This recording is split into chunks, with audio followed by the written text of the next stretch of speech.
C'est beaucoup moins calme.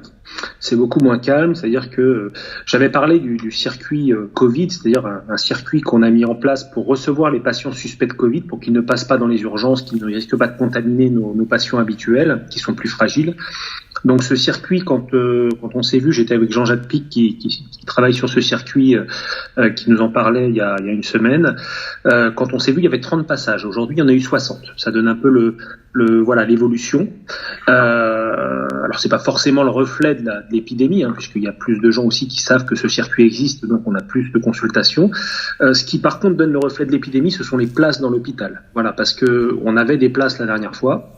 Là, c'est plus le cas. On est à peu près plein partout. La réanimation est pleine de patients Covid, donc de patients qui sont dans des situations plus graves. Avec d'ailleurs, moi, j'avoue que je ne m'y attendais pas à ce point. Je trouve qu'il y a quand même des patients plus jeunes qu'on attendait et avec moins d'antécédents, parce que voilà, on attendait ou des patients très âgés ou des patients avec des fortes comorbidités, enfin d'autres pathologies.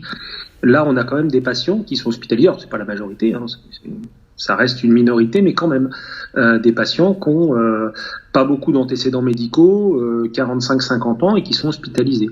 Alors on a à peu près les mêmes, parce qu'aujourd'hui je suis allé à Amiens transférer des patients, on a à peu près les mêmes ressentis sur cet hôpital à Amiens qui a démarré après Creil, puisque Creil on était malheureusement un peu précurseur sur cette histoire, mais qui voit aujourd'hui son nombre de patients hospitalisés Covid augmenter aussi, avec 2 entrées par jour par réa, là, il me disait le réanimateur avec qui j'ai discuté. On a aussi une augmentation à Beauvais. Je travaillais hier à Beauvais, où j'étais sur le circuit de dépistage Covid. Donc on reçoit en fait des gens pour le dépistage qui ont été dont le dépistage a été indiqué par le SAMU en fait. Voilà, les gens appellent et on leur dit non, on vous dépiste pas. Oui, on vous dépiste. Alors on reviendra sur pourquoi on dépiste pas tout le monde, si vous voulez bien.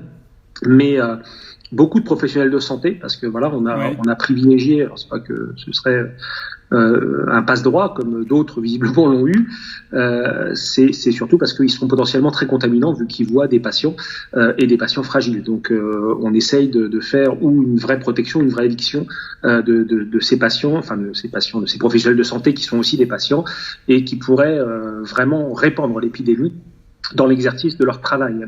On essaye d'être vraiment attentif à ça. Donc là, on sent, alors on ne sait pas où on est de la vague, mais on sent qu'elle arrive quand même et qu'elle a commencé.